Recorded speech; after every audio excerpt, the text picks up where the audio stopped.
Hi, and welcome in my 30 days video knowledge series. Today is the third day of Okharat. I'm very happy to see the comments from all of you that you have not heard about it earlier.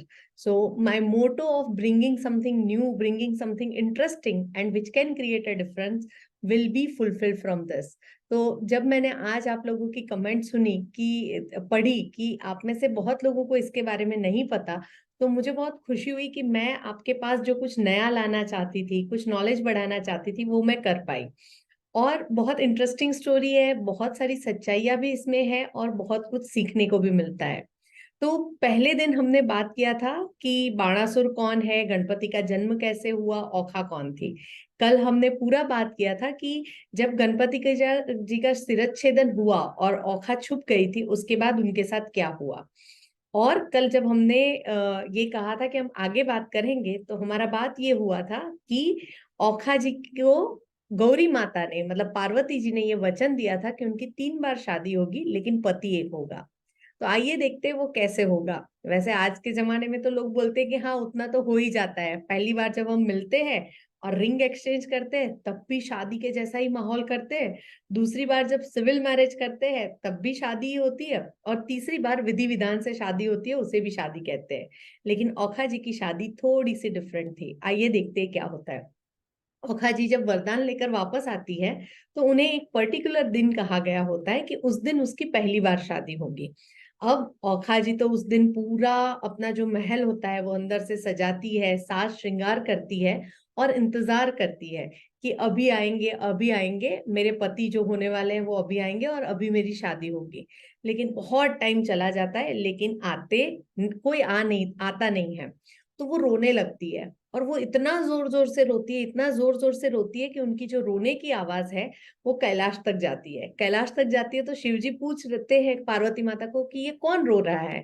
तो पार्वती माता बोलती है कि ये लड़की जो है ना, वो हमारा वचन आज गलत करके ही ठहरेगी। तो शिव जी योग निद्रा भेजते हैं ताकि उनको नींद आ जाए और ओखा जी सो जाती है। तो पहली बार उनकी शादी जो होती है वो सपने में होती है। सपने में एक बहुत सुंदर सा राजकुमार आता है और उनके साथ उनकी शादी होती है। वो सपने में देखती है कि वो जो राजकुमार है वो किसी प्रदेश का राजकुमार है और उसके जो पापा है वो राजा है, उनके दादा भी है और उनके परदादा भी है। और वो सब लोग इतने सुंदर से दिख रहे होते हैं, सब साज श्रृंगार होता है, बहुत सारी रानियां होती है, उनकी बहुत सारी सास होती है जो उनका वेलकम कर रही होती है। और वो उनकी बहुत धामधूम से शादी होती है। और शादी के बाद वो जब पूरी रस्म खत्म होने के बाद एक रस्म होती है जहाँ पे वो लोग एक दूसरे को मिठाई खिलाते हैं। गुजरात में वो मिठाई नॉर्मली कंसार होती है। तो वो जब वो कंसार खिलाने की रस्म चल रही होती है, तभी चित्रलेखा आती है और उसे उठाती है। तो वो उठ जाती है और सपना वहां पे टूट जाता है। वो अपनी दोस्त चित्रलेखा पे इतना गुस्सा होती है, इतना गुस्सा होती है कि तुम मेरी दोस्त हो कि दुश्मन हो। मेरा कितना अच्छी जिंदगी चल रही थी, कितना अच्छा सपना हो रहा था, मेरा मतलब सपना पूरा हो रहा था, मेरी शादी हो रही थी और बस मैं वो मिठाई खाने ही वाली थी और तुमने आके मुझे जगा दिया। कोई ऐसी दोस्त होती है क्या? तुम्हारी वजह से आज मेरी शादी संपूर्ण नहीं हुई है, अब तुम ही रिस्पॉन्सिबल हो जो मेरी शादी कराओगी। ओखा ने की बात सुनकर चित्रलेखा ने बोला, मैं कैसे कराऊंगी, मुझे तो पता भी नहीं है लड़का कौन है क्या है। तो ओखा जी रूठ गई, उन्होंने खाना पीना बंद कर दिया। अब चित्रलेखा के पास कोई ऑप्शन नहीं था।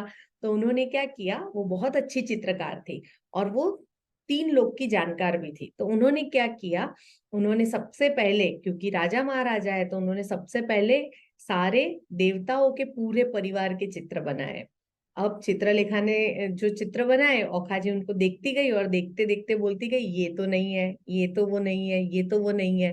फिर उन्होंने क्या किया, भाई देवलोक में कोई नहीं है तो नागलोक को उस जमाने में ईश्वर का रूप माना जाता था। तो उन्होंने सारे नागलोक के चित्र बनाए। तो वो चित्र देख के ओखा बहुत गुस्सा हुई, चित्रलेखा को बोली, तुमको क्या लगता है मैं ऐसे इंसान के साथ शादी करूंगी? फिर उसने जाके चित्र बनाने लगी वो सारे राक्षसों के। तो काले पीले लोग, उनको देखकर भी औखा बहुत गुस्सा हुई, बोली ऐसा नहीं था, मेरा पति तो बहुत सुंदर था। तो बोले कुछ हिंट तो दे। तो वो सोच रही थी, सोच रही थी। अंत में चित्रलेखा ने धरती लोक के चित्र बनाना शुरू किए और तब वहां पे भगवान श्री कृष्ण द्वारिका नगरी में थे और उनका जो परिवार था उनके चित्र बनाना शुरू किया। जैसे ही सबसे पहला चित्र, जैसे ही चित्रलेखा ने कृष्ण भगवान का बनाया, तो कृष्ण भगवान का चित्र देख के औखा ने तो घूंघट सर पे ले लिया, जैसे उनके दादा ससुर उनके सामने साक्षात आके खड़े हो गए हो और बोले कि ये नहीं थे लेकिन उनका बच्चा था। तो भाई उनके बेटे का चित्र बनाया, तो उनको देखकर भी औखा तो शर्मा गई, लज्जा गई और उसने अपना घूंघट सर पे ओढ़ लिया। तो वैसे करते करते करते प्रद्युम्न के बेटे का चित्र वहां पे उन्होंने बनाया और वो चित्र देख के वहां पे प्रद्युम्न के बेटे अनिरुद्ध का चित्र उन्होंने बनाया और वो चित्र देख के औखा जी खुश हो गई और बोला यही था वो चित्र। उसने चित्रलेखा के हाथ से खींच लिया और कहा कि बस अब ये चित्र मैं तुम्हें नहीं देने वाली हूँ, यही मेरे पति है और इन्हीं से मेरी सपने में शादी हुई है। तो चित्रलेखा खुश हुई कि चलो फाइनली उसको बंदा तो मिल गया, अब ये मुझे शांति से जीने देगी। तो औखा जी तो अब शुरू हो गई कि अब चित्र बनाने से क्या होगा, अब लाके दो। तो चित्रलेखा ने बोला ये इतना आसान नहीं है, मैं वायु रूप से कहीं पे भी जा सकती हूँ, गति कर सकती हूँ, लेकिन द्वारिका जाना है। द्वारिका भगवान श्री कृष्ण की नगरी है जहाँ पे 24 घंटा सुदर्शन चक्र घूमता रहता है और उन लोगों की रक्षा करता है। दूसरा, अगर मैं वहां पहुंच भी गई तो वो सुदर्शन चक्र मुझे काट डालेगा। तीसरा, मैंने अगर वहां से उसको लेकर भी आ गई तो यहाँ रखेंगे कहाँ उसे। तो औखा जी तो जिद पे थे, मुझे कुछ नहीं पता, बस मुझे तो चाहिए, मतलब चाहिए। आपने कभी अपनी किसी दोस्त के साथ ऐसी जिद की है क्या? कभी आप अपने बॉयफ्रेंड से मिलने के लिए इतनी उतावली होकर अपने दोस्त की हेल्प ली थी क्या? अगर हाँ, तो ये स्टोरी आपको बहुत इंटरेस्ट पैदा करेगी। ये तो मैं थोड़ा शॉर्टकट में बता रही हूँ ताकि इंटरेस्ट बना रहे, लेकिन अगर उसे पूरा भी पढ़ते हैं तो ये जो पूरा पोर्शन है वो पढ़ते वक्त आपके चेहरे से 1 मिनट स्माइल नहीं जाएगा, ये मेरी गारंटी है। चित्रलेखा तो फ्रेंड है ना, क्या करती, वो तो रात को निकली और उड़ने लगी। उड़ते उड़ते उड़ते उड़ते वो द्वारिका नगरी पहुंची, वहां पे भी रात था।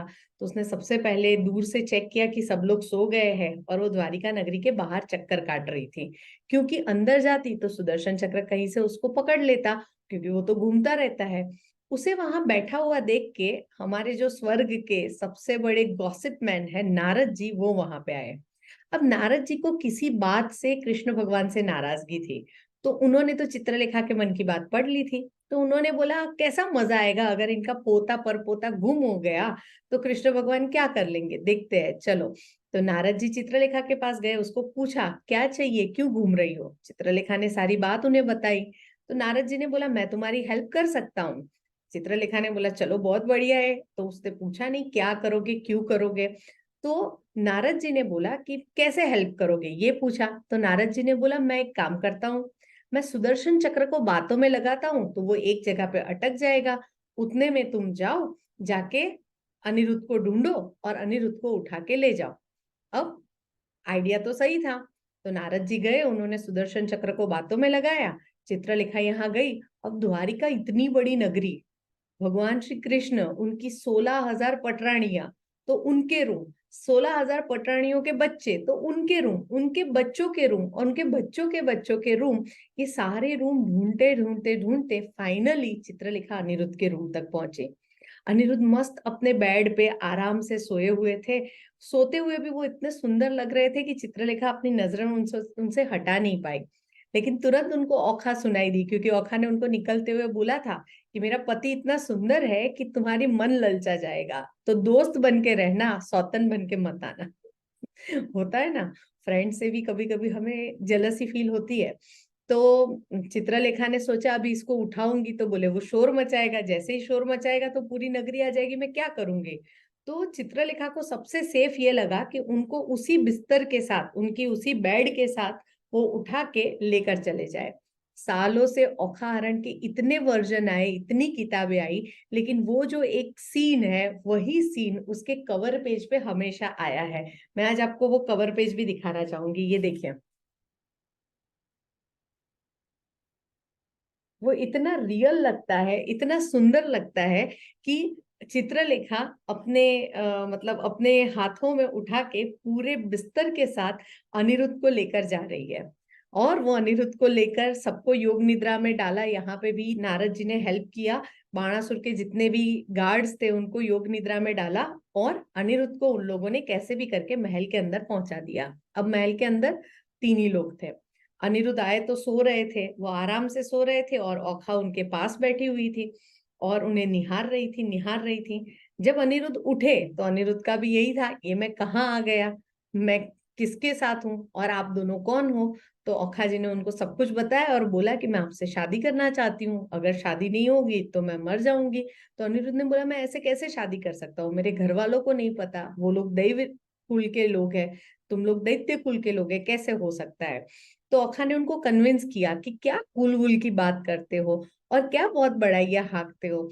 अपने दादाजी को देखो, 16,000 से शादी की है, राक्षस, नाग कन्या, देव कन्या कोई बाकी नहीं है, उन्होंने तो लोगों को भगा भगा के शादी की है और आप ये सब बात कर रहे हो, आपको शोभा नहीं देती है। फाइनली औखा और चित्रलेखा ने मिलके अनिरुद्ध को शादी के लिए कन्विंस कर लिया और उनकी जो दूसरी बार की शादी होती है वो होती है वही महल में गंधर्व विवाह के रूप में, जहां पे औखा, चित्रलेखा और अनिरुद्ध तीन ही लोग होते हैं। पूरा मंडप सजाया जाता है, फेरे लिए जाते हैं और उनकी शादी होती है। शादी के बाद वो लोग साथ में सहजीवन भी शुरू करते हैं और बहुत खुशी खुशी रह रहे होते हैं।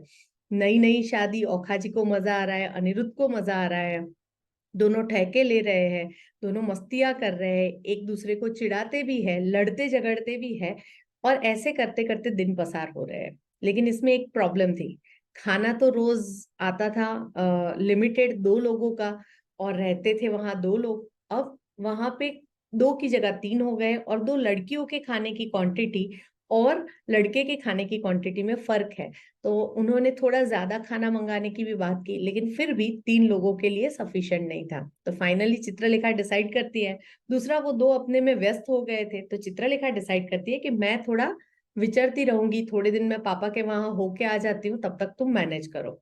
अब चित्रलेखा चली जाती है पापा के यहाँ, ये दोनों होते हैं महल में। अगर एक अकेली लड़की है तो इतना आवाज नहीं आएगा, लेकिन फिर भी आवाजें आ रही थी, लड़के की आवाजें आ रही थी।